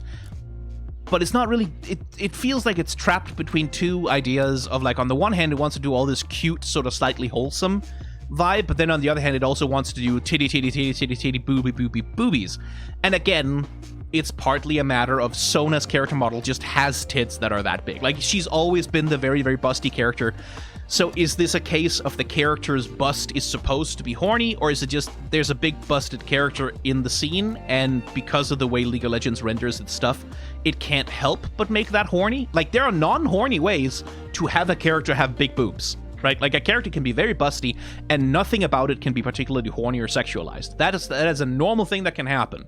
I don't think that's what this skin is doing. The way that those titties are rendered, the way they're presented, with the transparency thing on the thing, this is not a non-horny rendition of a woman who just happens to be busty. It's calling attention to it. It wants you to pay attention to it. But what's the story then? Like, what kind of a story are we telling here? I'm not really seeing it, and because I'm not seeing the story, I'm not getting the context, the narrative, I just can't find it attractive that much. It's just kind of noise to me. So this doesn't really work for me. Spirit Blossom Springs Teemo is awesome. I fucking love this skin. I really genuinely think this is very, very, very, very good. Again, context of Spirit Blossom Springs is like, why is this a Spirit Blossom thing at all? Why does this have anything to do with that? But as a concept, as a way to recontextualize Teemo, as the little like red-faced macaque who hangs out in like Japanese hot springs kind of vibe, but then he's a little mischievous trickster, but he's also the guy who brings like towels and stuff to the customers at the springs. This is kind of perfect, honestly. This is genuinely pretty fucking fantastic. He's cute, he's adorable, he fits with the setting. Like, the storytelling of the character makes sense. You get who he is just by looking at him, right? Like, oh yeah, he's a trickster, he's mischievous, but he's also helpful, and he's the cute little mascot for the place. Yep, nope, got that in one. I can see all of that presented immediately here in the image. Why he's adorable, why he's probably a little stinker sometimes, why people enjoy him, absolutely. Like, 100% that's there, right? I don't know that, like, the macaque thing comes across that well in the character model, though, necessarily. I don't really think he looks like a monkey here so much, where the splash artist Fortune K, who did this one, has done, I think, a much better job of sort of, like, without altering his yordle nature too much, has done a better job of sort of getting the monkey bit out of him by emphasizing especially, like, the way that the hands are completely hairless and things like that. Here, in the model, rather than he has, like, a hairy body and then he has, like, hairless hands and feet, this looks a lot more like he's just kind of wearing a suit. Right, like, this looks like he's just kind of wearing a suit made of hair, and then his arms are poking out of the sleeves of that suit. It doesn't really look like he himself is hairy in the same way, which, again, model limitations. There's only so much they can really do with a model. There's probably reasons for that. I don't think the monkey thing works quite as well on the model as it does in the splash art. And I'm not sure I like the towels, the way they're presented here on the model either. I think they're maybe tied up a little bit too tight. Like, there's some semblance of softness and floppiness that I think is kind of missing from them, because they are still just retextures of the maps that are in his base character model, right? Yeah, pretty much. He's just retexturing, like, that same very tightly bound parchment thing, rather than fully altering them to look much more like they're actually, like, towels made of fabric. Where I think, like, they should have a little bit more floppiness to them, something like that. Like that, it's some nitpicks and bits about the character model don't quite work for me. I'm not quite getting the same macaque feeling from it that I do from the splash art. But the splash art is, like, absolutely fantastic. Like, this is a wonderful splash art. It really is. Like, the way he's presented here. Look at the little whiskers, the little tiny teeny bitty whiskers that he's got. Right, that's the other thing that works quite well about the splash art that doesn't quite work in the character model. Again, in the character model, he looks hairy, but I'm kind of missing a little bit of that, a little bit of the sense that, like, besides the white hair, his cheeks are also just a little bit furry anyway, right? Like a little bit of a sense that he might have some whiskers or something on his character model. Something about it doesn't quite work in the character model as well as the splash art. But that's also not quite a fair comparison, because in-game you're looking at him a lot more like this, right? And from this perspective, it works. I think Spirit Blossom Springs Teemo is actually kind of wonderful. I think this is one that definitely does work. Fortune K, by the way, is so fucking... Like, we've talked already about, like, rendering towels and stuff, and rendering, like fabric. Fortune K and the affinity with the little tiny itty-bitty tiny little scribbles, like, drawing the individual fucking fibers of the towel in this way. Just one of the best at Riot to do it. Just genuinely fantastic at rendering things that are soft and fluffy that way. But yeah, like, no, Teemo, like, there's not much to say about it, because all I really have for it is praise.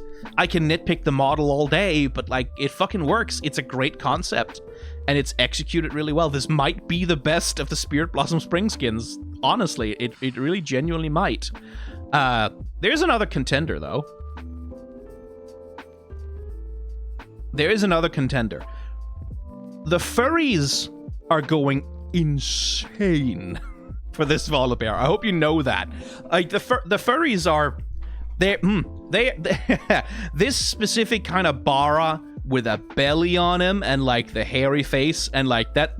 Yeah, nope, that's the kind of thing that a certain segment of the furry fandom goes absolutely bananas for. And not just them, plenty of other people as well, but like gay bara furries are eating very, very, very well indeed with this Volibar skin. And like in terms of the teas, right? Again, I am not the demographic for this. It's really not my kind of thing.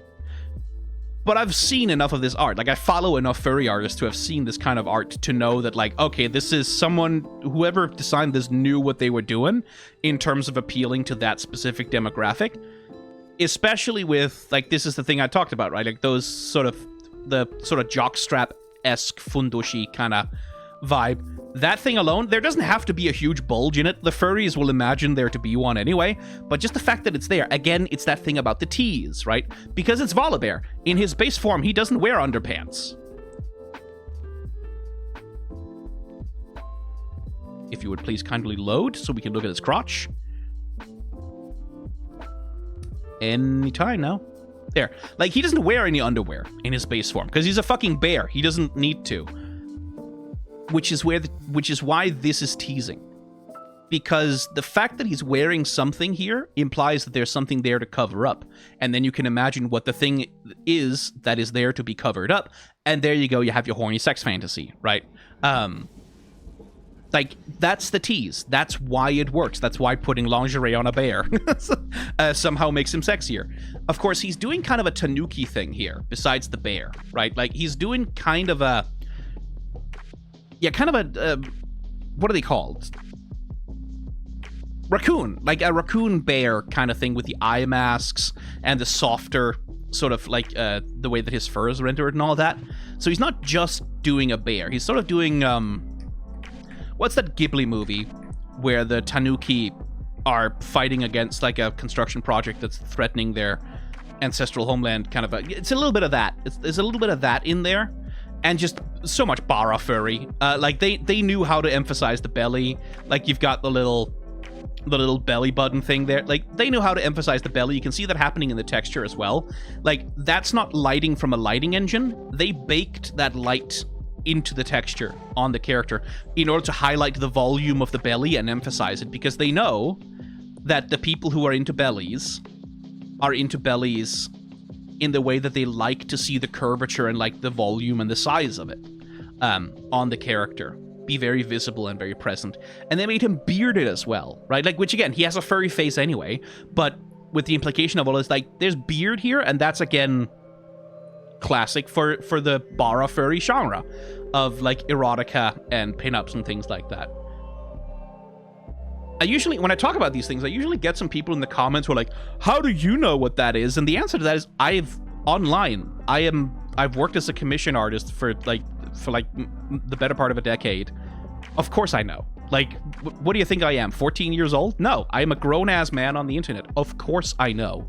And it is entirely possible, by the way, for me to know about these things without personally being into those things. And it does annoy me a little bit, like the screaming lack of maturity that some people have about these things, where like the only way you could possibly know about foot fetishes is if you have one. No, I can have knowledge about things that do not personally appeal to me because I am an adult with a well-rounded mind, and it would probably be healthy for the rest of you to develop that as well, and also to maybe get rid of some of your reflexive, like, oh, it's kinky, oh, it's like that childish tittering about these things. It's just art. It's not that special. It really isn't. It's just art. Sometimes sex is a part of art, sometimes it isn't, most times it is. And it gets a little tedious and annoying, because like it's always like a fucking bunch of 13-year-olds, like, who don't know shit about fucking, who have no life experience, and who've never actually done any interesting erotic things with themselves. Who have those reactions. And I don't, like, so just, if you try and comment that shit under this video, don't be surprised if your comment gets deleted, because it's tiresome, and it's not funny, and I don't want to hear about it anymore, please. Anyway, getting back to Volibar, definitely the tease is working, right? Like, in terms of, like, being fan service for a specific demographic, the tease is definitely working. It's probably not gonna work for most people. Like, a lot of people will see this and not find anything sexual about it at all because it's so outside of their wheelhouse. Which is probably something Riot is counting on, quite frankly. So the tease is working. Kind of like with Set. I'm not sure I like these magic plumes of steam or whatever the fuck they are. Like, they're not as bad as they are on Set, where they're kind of getting in the way and they're distracting. Here, I just don't really like that bright pale teal against the brown fur that much, especially when there's also those fucking gold claws. The gold claws I really don't like. I really don't like the gold claws. I really don't see the point of those. I see the point of them in the sense of Volibar, if you want to highlight his hands, like if the claws had been brown or black or whatever, they could probably disappear a little bit in terms of like clarity and readability of the character, I suppose. And gold, I guess, being bright yellow shows up against the blue and like the brown of the rest of it. Sure, okay. I feel like that could have been accomplished with bone white, if you really needed to emphasize and like highlight the claws themselves as like the character's source of power. Okay, sure, I suppose. I just don't like the gold claws. Like, I don't think, like, they're trying to create a color overlap, right? Like with the bamboo thing that he's got on his back, whatever the hell that is, a bamboo steamer, I think, also has that same sort of yellowish, pish yellow golden color. But I don't think it works. Like, I don't think it works nearly as well as it does on that Ahri skin. I think the gold on the claws is straight up a mistake and should be replaced with something else that can fulfill the same sort of role in the color scheme. Because the way that metallic sheer gold just doesn't work with the rest of it. Like, the sharpness is like, again, if you want to do the horny tease of like, oh, he's got sharp claws, maybe he'll run one of those down my cheek and call me a good boy. Like, I can see the sort of the thread of like, I could do terrible violence to you, but I don't want to. That interplay between the capacity for violence and drawing blood versus not doing it, sure. But I don't know that they need to be gold. And I don't know they need to be that fucking pish yellow shade of gold, especially. They could be silver. They could be anything else. I don't think they should be metallic, even. I think they should be organic claws. Still, for the purpose of horniness, I think they should be his organic claws. I think that makes the scenario sexier in that sense, because it's like his actual body rather than like a glove that he's essentially put on his fingers. I don't like that. Like, I don't think the gold works on a color level. I don't really like the color of them. And I think other things could achieve this better in a way that's less disruptive. I do love the little towel on his head, though. Like, I think really that's the detail that kind of makes this skin. It's the towel on the head. It's the little towel on the head, which is like, it's a presumably a cool towel doused in cold water or whatever it is you do at hot springs, like in order to regulate temperature or whatever. But it's the way that it's neatly folded, right? Like, it's like Teemo just went over and like placed it on top of his head, and he just hasn't noticed yet. So he's just walking around with like a cute towel on. Like, in the splash art, clearly he has noticed it in the splash art. Also, I note that his claws are not so much golden as they are brass, which works a lot better, I think, with his color scheme. But, like, it looks cute. It looks adorable. It's like he's wearing a tiny little hat on his head. That's always adorable. And again, for the purposes of the sexy fan service thing, Grizzly Bear, sort of older man, big bara guy with a little cute accessory on his head, like a sort of little dad thing on his head, that can be part of that particular sex fantasy as well, if that's what you're sort of going for. So I think, like, the little tiny towel on his head, that little contrasting element, here I think that works. I think that really makes it. Not so fond about those, not so fond about the gold claws, but other than that, like, the bara furries are eating well with this one. Especially the fucking splash art. It's like, that's made by someone who knows. That's someone, they know exactly what they're doing, they know exactly who they're targeting, they know exactly what the fuck they're doing. And they're good at it. Like, it's the emphasis on, like, the shape and the roundness and the volume of the belly. Like, you can see, like, the little tiny sag of the titties, like, really sort of emphasizing those with the lighting around the volume as well. The fact that he's soaking fucking wet. And again, the attitude, the context of the thing. This is like he's looking over his shoulder and he's like, hey, come join me, sit next to me, the water is warm. Right? Like, that invitation, like the way that he's sort of reaching up for the towel on his head, it feels like he's inviting you in, right? Like it feels like he's saying, hey, come here, be part of this with me. There's that hint of intimacy and friendliness or openness to closer contact that, again, in terms of being part, like he's in the act of speaking to you, quite literally, right? And in terms of being like in the same way that Yunara is clearly putting on a show to sort of like to for your benefit, and that's very horny. That invitation, that context of the invitation to come closer, that is also a part of like that horny sex fantasies. Like Volibar and Teemo, I think, are in contention for best skin of this particular line. Just because they are two versions that are so clear about like exactly the vibe that we're going for here. Like this is getting in a sauna with a hot older like bara hairy man who's interested in closer contact with you, like getting in the hot springs with him. That's the fantasy that we're going for here. We're going for it with laser fucking focus, and we're doing all of the teas, and this skin is pushing it right up to the line of what it can get away with, right? Like it looks like a skin that's kind of flying something under the radar. It feels like a skin that is managing to put a lot of furry sex kink into a League of Legends skin that maybe the censor or the person who's responsible for handling that, they just didn't know that this is so fucking horny to a particular demographic of people. So there's a little bit of that illicitness to it as well. And the Teemo is just so complete. Like, it's such a good idea. It's such a good execution of a simple, effective idea that works with the world building of the skin universe that we're setting up, that presents you with a clear character that you can understand, that is like, yeah, no, that's really good. And then outside of that, like, Sona is a little bit, I don't know what the direction is here. It feels unsure. Set is decent, but there's some details and things like, I think there's a missed opportunity with the nose scar. I don't like the fucking cloud nonsense. I think it's fully distracting and doesn't really add anything. Kind of honestly looking at him, the same thing with the tattoos. Because they're supposed to be sort of like tattoos that emphasize the same volume and shape as the thing. But looking at them, especially him, he just looks gray. Like, he just looks kind of gray and blue. Like his skin is ashy or something, which I don't know that really works. It works, like, again, maybe in-game there's a bunch of glow effects on it, then that makes it look better, but yeah. Aphelios is a fucking mess. This one sucks ass. This is terrible. It doesn't work. It's really bad. Ahri, don't buy it. Don't buy the After Hours version because of it's gacha, and fucking don't do that. You should be better to yourself than that.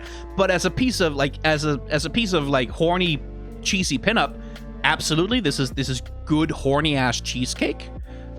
The skin itself is a very, very different character. Still cool, still serving cunt, still still beautiful in terms of the coloration, but not at all what the splash art is trying to sell you, I don't think. Springs Ahri, she's just fine. Like, she's the same as a million other Ahri skins. There's really nothing special about her. She's not bad, but it's just like, yeah, it's just what it is. And Yunara, I mean, it's the most muscle mommy we've ever gotten, I think, in League of Legends, even if her arms are still thin as a fucking stick and really ought to be buffed up a little bit if these are the kinds of skins you want to give her. But the splash art, hoo boy. It's those slits on the pants, man. Like, it's something about this just fucking works for me. So, yeah. That's not what I wanted to do. That's what I wanted to do. There we go. Become a member of the channel to get early access to things if you want to. You also get into the Discord that way and things like that. Or don't. You don't have to. I'm not the boss of you, and you probably have better things to spend your money on. Don't spend it on gacha, though. Spend it on literally anything else. Food, perhaps. Rent. You don't have to spend it on me. But hey, that was a lot. Oh my god, it's almost a fucking hour and 50 minutes of thoughts about the Spirit Blossom Spring skins and how weird they are, and also how horny and good some of them are. So, yay.